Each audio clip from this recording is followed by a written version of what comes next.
Author's Preface. In every chapter of this book, mention has been made of the money-making secret which has made fortunes for more than 500 exceedingly wealthy men, whom I have carefully analyzed over a long period of years. The secret was brought to my attention by Andrew Carnegie more than a quarter of a century ago. The canny, lovable old Scotsman carelessly tossed it into my mind when I was but a boy. Then he sat back in his chair, with a merry twinkle in his eyes, and watched carefully to see if I had brains enough to understand the full significance of what he had said to me.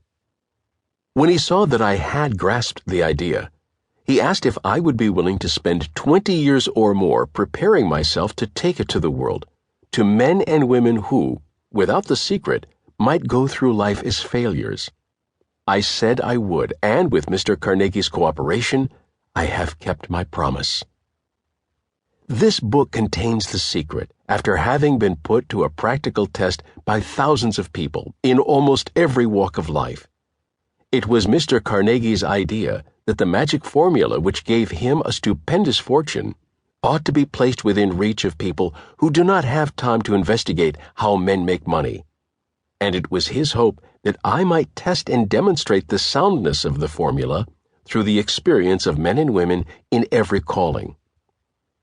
He believed the formula should be taught in all public schools and colleges, and expressed the opinion that if it were properly taught, it would so revolutionize the entire educational system that the time spent in school could be reduced to less than half. His experience with Charles M. Schwab and other young men of Mr. Schwab's type convinced Mr. Carnegie that much of that which is taught in the schools is of no value whatsoever in connection with the business of earning a living or accumulating riches. He had arrived at this decision because he had taken into his business one young man after another, many of them with but little schooling, and by coaching them in the use of this formula, developed in them rare leadership. Moreover, his coaching made fortunes for every one of them who followed his instructions. In the chapter on faith, you will hear the astounding story of the organization of the giant United States Steel Corporation as it was conceived and carried out by one of the young men through whom Mr. Carnegie proved that his formula will work for all who are ready for it.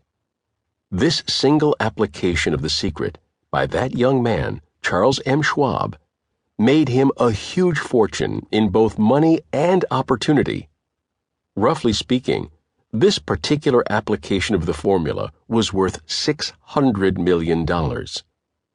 These facts, and they are facts well known to almost everyone who knew Mr. Carnegie, give you a fair idea of what this book may bring to you, provided you know what it is that you want.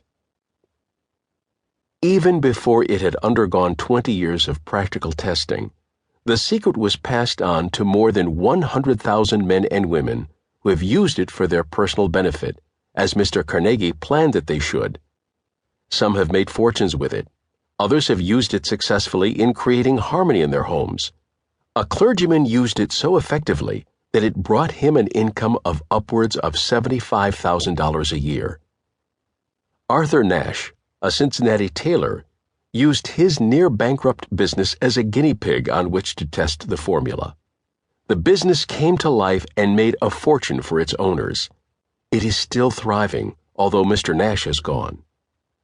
The experiment was so unique that newspapers and magazines gave it more than $1 million worth of laudatory publicity. The secret was passed on to Stuart Austin Weir of Dallas, Texas. He was ready for it, so ready that he gave up his profession and studied law. Did he succeed? That story is told too. I gave the secret to Jennings Randolph the day he graduated from college, and he has used it so successfully that he is now serving his third term as a member of Congress, with an excellent opportunity to keep on using it until it carries him to the White House. While serving as advertising manager of the LaSalle Extension University, when it was little more than a name, I had the privilege of seeing